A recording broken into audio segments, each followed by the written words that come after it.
next one. Now, do you try to make, because songs can be personal, like some Taylor Swift writes about every relationship she's had, but then there's people who try to make it more general so it appeals to different, different people, different genres. Music touches all of us differently, but it's the one thing in the world that I think touches everybody in some way. So do you write it down and go, oh, that's a little too personal, I don't want people to know that? I mean, I've struggled with that doing a podcast for as many years as I have, right? Maybe I don't want everybody to know that about me. So what do you have to refine them to make them more for your audience, I guess, or for the general public? Or do you just keep it personal and go, hey, this is what I'm feeling at the time and that's why I'm writing it? Yeah, I mean, a famous artist said that songwriting is open heart surgery, because for a moment of time, you're allowing someone into exactly what you thought, felt, saw, smelled, whatever that day. And it can be pretty daunting. It can be daunting. Now, I've been trying to write a little more personally and a little more literally, because I do use metaphor a lot to try to get what I'm saying, across to people, which sometimes you wouldn't really know exactly what I'm talking about, but generally you probably do. Like a song like Radiate has a lot of metaphor, but certainly that was a COVID inspired song.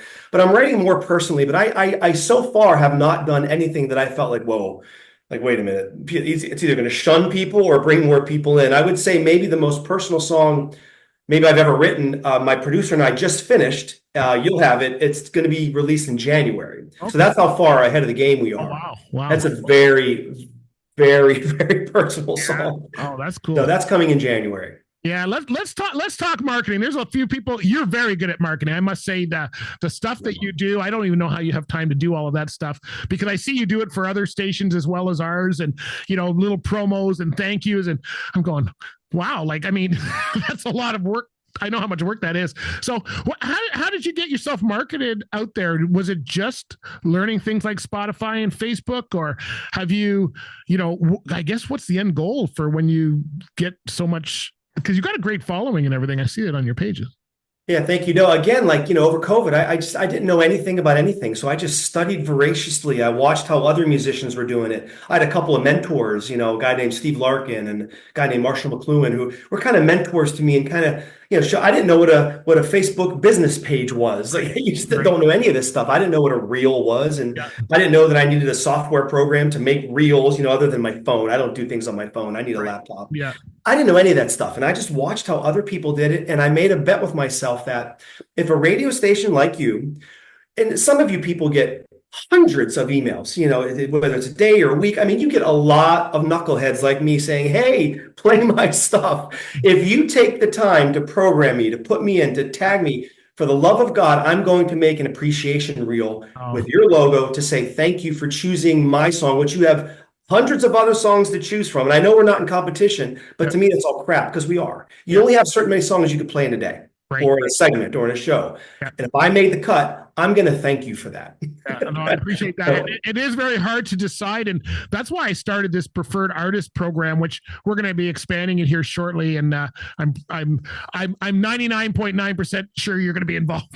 That's okay. Yeah, right on. But because I get music sent to me every week by different labels, and I go, I can't just keep playing everybody. I try to play ones that fit with our stations, but there's not everything fits, and you're going, how can I promote some of these artists that are not only friends, but have been there since the beginning, doing jingles and giving me advice in the backside and all that kind of stuff. And how can I help them? And that's where I started that preferred artist program. So your marketing is working very well.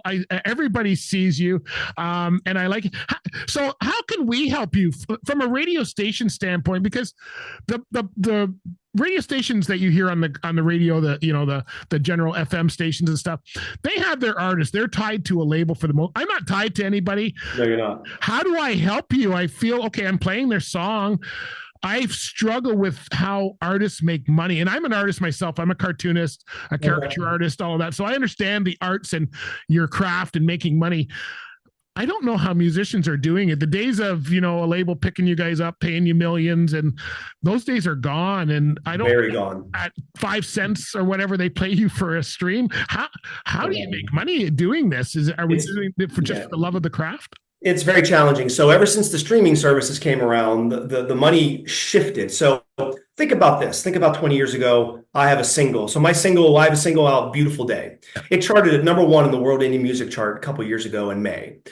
And so pretend that I sold a million singles of that, which, that'd be a pretty neat thing for 99 cents. That's essentially $1 million. Right. Now, once I pay everybody and all the points and everything go down, maybe I get 100 grand, maybe I get 150 grand, maybe I get something like that. Right. Today, if I get a million plays, a million streams of that song, it's $3,000.